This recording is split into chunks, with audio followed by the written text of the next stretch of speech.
মহাভারতের দুই অগ্নিশক্তি, একজন দানবীর কর্ণ, সূর্যপুত্র, অদম্য সাহসী, আর একজন অর্জুন, ইন্দ্রপুত্র, পরম অস্ত্রবিদ, কৃষ্ণের রথী। কে ছিলেন প্রকৃতপক্ষে শ্রেষ্ঠ? আজ আমরা এই ভিডিওটির মাধ্যমে তাদের শক্তি, দুর্বলতা, যুদ্ধ কৌশল এবং কুরুক্ষেত্রের সত্য বিশ্লেষণ করব। চলুন ভিডিওটি সবিস্তারে শুরু করা যাক। জন্মশক্তির উৎস। অর্জুন মহাভারতের পঞ্চপাণ্ডবদের তৃতীয় ভ্রাতা ছিলেন অর্জুন। ইন্দ্রদেবের বরপুত্র ছিলেন অর্জুন, মহাবীর যোদ্ধা। প্রাকৃতিক প্রতিভা, ধনুর্বিদ্যা, মনঃসংযোগ, গভীর সাধনা। অপরদিকে কর্ণ ছিলেন সূর্যদেবের বরপুত্র, জন্মগত কবচকুণ্ডলে আবদ্ধ। সমাজের অবহেলা, তবু অদম্য আত্মবিশ্বাস ছিল কর্ণের মধ্যে। একজন ছিলেন রাজপুত্র, অন্যজন ছিলেন রথীর ছেলে, পরিচয়ে অপমানিত, কিন্তু দুজনেই অজেয় প্রতিভাসম্পন্ন ছিলেন। অর্জুন এবং কর্ণের শিক্ষাগুরু কে ছিলেন সেই বিষয়ে একটু আলোচনা করা যাক। মহাবীর যোদ্ধা অর্জুনের একমাত্র গুরুদেব ছিলেন গুরু দ্রোণাচার্য। গুরু দ্রোণের সেরা শিষ্য, ধনুর্বিদ্যায় সর্বোচ্চ শৃঙ্খলা।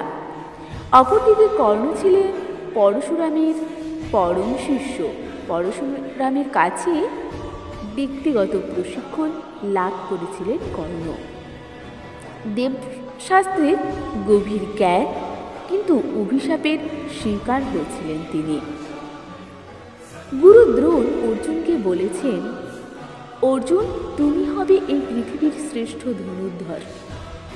পরশুরাম কর্ণকে বলেছেন, তোমার ভেতরে বিধ্বংসী শক্তি আছে, কিন্তু মিথ্যাচারের ফল তোমাকে ভোগ করতে হবে। নৈতিকতা ও ব্যক্তিত্ব বিষয়ে আলোচনা করা যাক। কর্ণ ছিলেন অত্যন্ত দানবীর। তিনি কখনো কাউকে ফিরিয়ে দেননি, তাই কর্ণের অপর নাম দানবীর কর্ণ।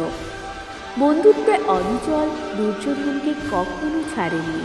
তিনি সর্বদা বন্ধুত্বকে সম্মান প্রদান করেছেন। অপরদিকে অর্জুন ছিলেন শাস্ত্রমানা, আত্মনিয়ন্ত্রিত, কৃষ্ণের প্রতি পূর্ণ আস্থা সম্পন্ন। অর্জুন ছিলেন নিয়মের পথিক, আর কর্ণ ছিলেন মনুষ্যত্বের রাজা।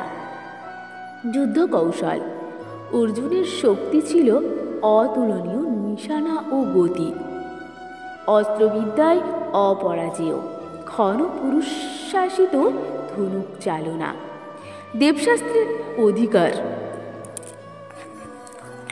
দেবশাস্ত্রের অধিকার, পাশুপাত অস্ত্র, আগ্নেয়াস্ত্র, বরুণাস্ত্র ইত্যাদি পেয়েছিলেন অর্জুন নিজের বুদ্ধি ও শক্তির বলে। কর্ণের শক্তি, অনমনীয় সাহস, বিপুল শক্তি, রথের চাকা মাটিতে গেঁথে দিতে পারতেন। সূর্যদেবের শারীরিক বর, যুদ্ধ ও শক্তি, সহনশীলতা, শক্তিশালী বশীকরণে পারদর্শী। অর্জুন একসাথে শতাধিক তীর ছুঁড়ে যুদ্ধক্ষেত্র অন্ধকার করে দিচ্ছেন। কর্ণ এক আঘাতে শত্রুর রথ ভেঙে ফেলেছেন। কুরুক্ষেত্রে মুখোমুখি সংঘর্ষ। প্রথম কয়েকদিনের যুদ্ধ অর্জুন বারবার কর্ণকে লক্ষ্য করেননি, কারণ কৃষ্ণ তাকে ধরে রেখেছেন। কর্ণ প্রতিবার কাউকে রক্ষা করেছেন, দান করেছেন, দুর্যোধনের পক্ষে লড়েছেন।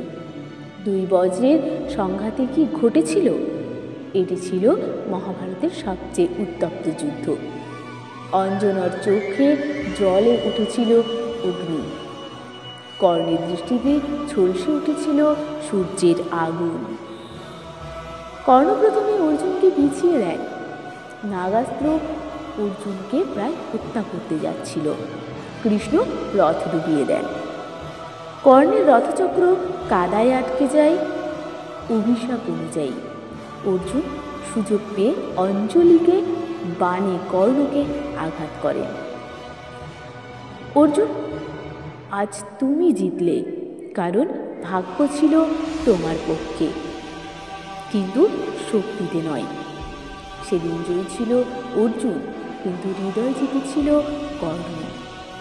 কে শ্রেষ্ঠ এই সিদ্ধান্তে আসা যাক। যুদ্ধবিদ্যায় অর্জুন সর্বশ্রেষ্ঠ, গুরু দেবাশাস্ত্র, মনুসংযোগ শাস্ত্র ইত্যাদিতে। মানবিকতা ও ত্যাগে সর্বশ্রেষ্ঠ ছিলেন মহাবীর কর্ণ। দান, চরিত্র, বন্ধুত্ব সংগ্রামে তিনি ছিলেন অপরাজেয়। কুরুক্ষেত্রের ফল, শ্রেষ্ঠ ধারক ছিলেন অর্জুন, আর শ্রেষ্ঠ মানব ছিলেন কর্ণ। অর্জুন ছিলেন শাস্ত্রের রাজা, কর্ণ ছিলেন মানসিক শক্তির সম্রাট। দুজনেই ছিলেন মহাভারতের দুই উজ্জ্বল নক্ষত্র। আজকের বিশ্লেষণ থেকে একটা কথাই পরিষ্কার, একজন রাজপুত্র জন্মেই মহান হন, কিন্তু আরেকজন মানুষ নিজের প্রচেষ্টায় মহত্ব অর্জন করেন। এটাই কর্ণ অর্জুনের আসল শিক্ষা। ভিডিওটা ভালো লাগলে লাইক করে দেবেন।